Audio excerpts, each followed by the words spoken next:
अब सुदामा जी इधर खींच रहे, भगवान श्री कृष्ण इधर खींच रहे।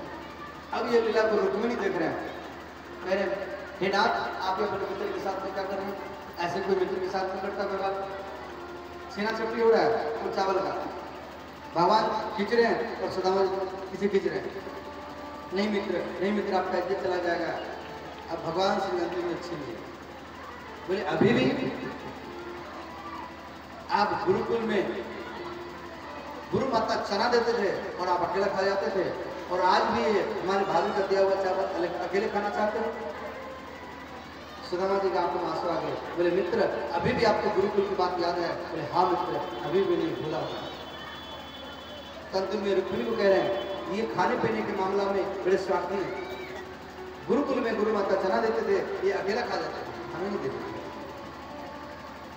तंतु में सारा द्वारकावासियों को बुलाए और सबके सामने अपने मित्र का मान बढ़ाने के लिए सबके सामने वो चावल को पान लगे और बोले मित्र, हमारे भाभी ने हमारे लिए अनमोल मोती भेजा है और आप इसको छिपा रहे थे। एक मुट्ठी पाए, सुदामा जी को एक लोग दिए, दो मुट्ठी पाए, दो लोग दिए, और तीसरा मुट्ठी पाने के लिए जा रहे हैं।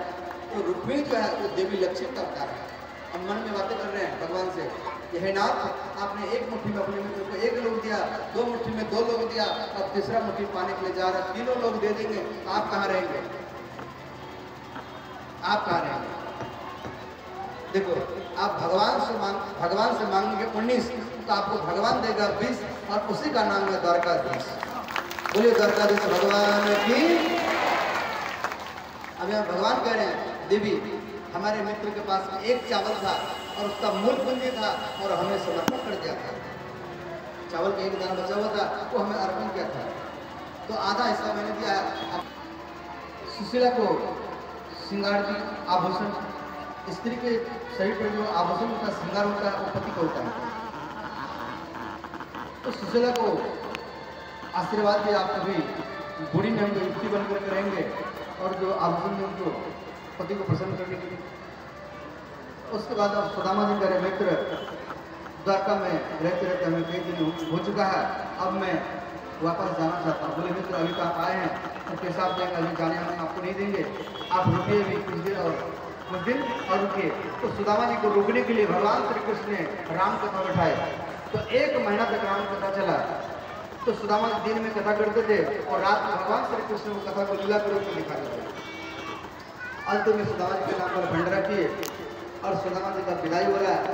तो विश्वकर्मा जी को बुलाए भगवान, और विश्वकर्मा जी के द्वारा सुदामा जी के लिए एक द्वारकाधीश महल जैसा महल का निर्माण करवाने के लिए सुदामा जी को बोले। तो विश्वकर्मा जी के आश्चर्यचकित हो गए, द्वारकाधीश महल जैसा? बोले हाँ, हमारे मित्र का महल, हमारे महल में। विश्वकर्मा जी आए देवी सुशीला के सामने। तो सुशीला कह रहे आप कौन है? तो बोले मैं विश्वकर्मा हूँ और मुझे भगवान यहाँ भेजे हैं एक महल का निर्माण करने के लिए। बोले आप यहाँ महल का निर्माण मत कीजिए, हमारे पति इसी बात से भिक्षा करके अपनी जीविका को चलाते थे और आप यहाँ महल बना देंगे, इस समाज में क्या करेगा? अगर महल सुशीले, धन्य सुशीले। तंत्र में भगवान को याद किए विश्वकर्मा जी, और भगवान कह रहे हैं भगवान इस सुशीला का कहना, पहले गाँव वालों का महल बनाइए। तो भगवान बोले हमारी इच्छा मानकर सुशीला का हर एक इच्छा को पूर्ण कीजिए। तो पहले गाँव वालों का महल बनाया, फिर सुदामा जी के लिए महल बनाए, और अंतिम में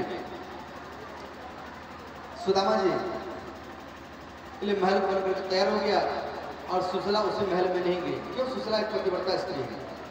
अब यहाँ सुदामा जी का विदाई हो रहा है, तो अपने पत्नी को बुलाए और बोले देवी हमारे